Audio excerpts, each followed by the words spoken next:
Cricket presents the Campfire. Today we're analyzing District 106A.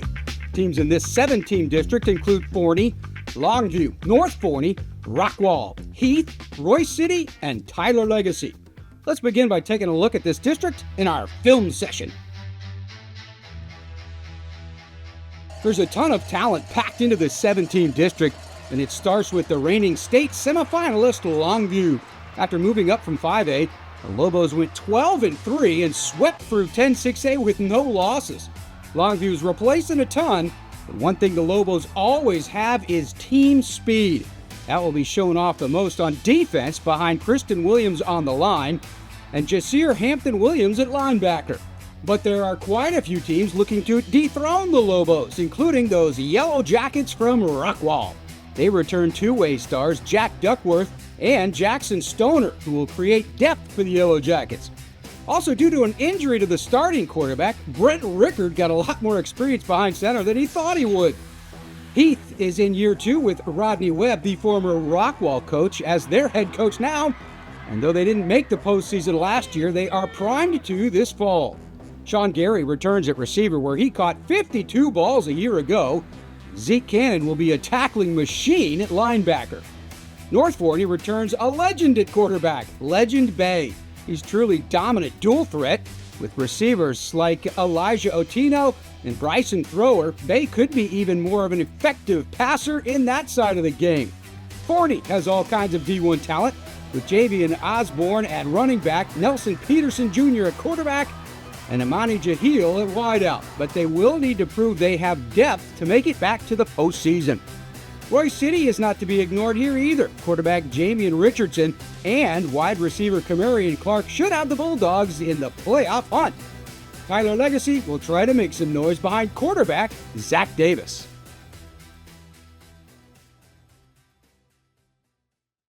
The Campfire is presented by Cricket. Smile, you're on Cricket.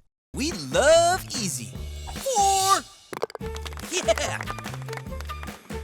Players on the Rise is brought to you by Parker University. Would you like to help a veteran? Log on to parkerperformanceinstitute.com to learn more about the Invicta Project.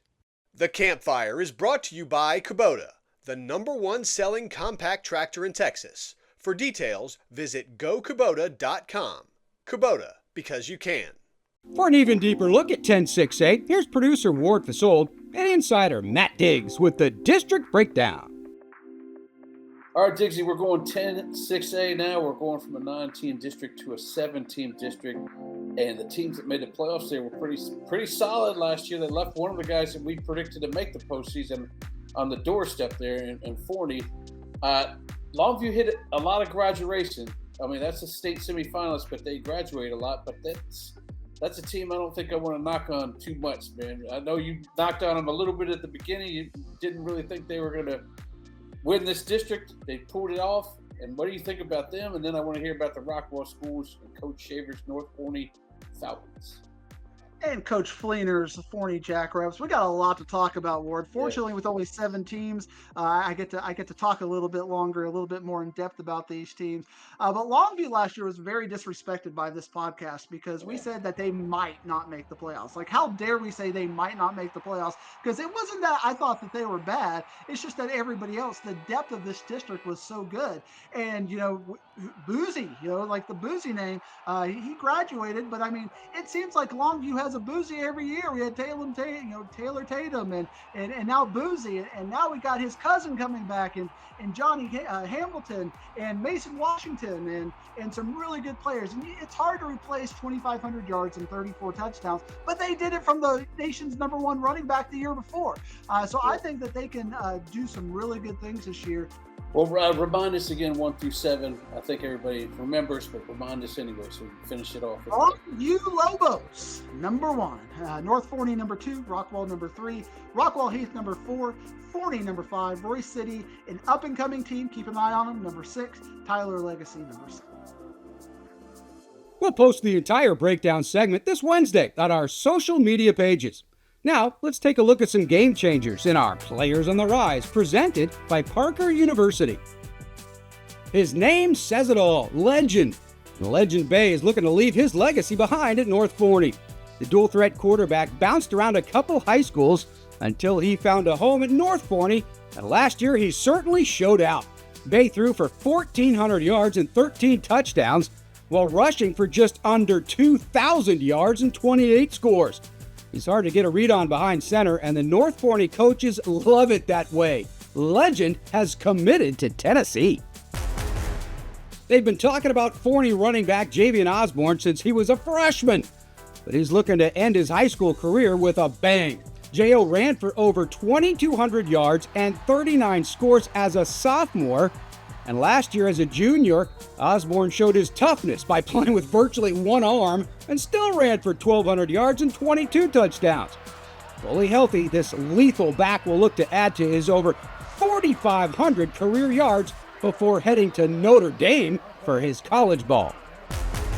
Osborne will help the Jackrabbits excel in the running game, but Nelson Peterson Jr. will take over the airwaves for Forney.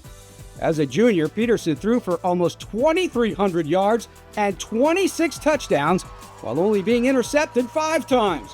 He's the brother of all-pro running back Adrian Peterson, but AD never had an arm like this. Expect big things from Peterson this fall as he hopes to keep Forney in the playoff picture.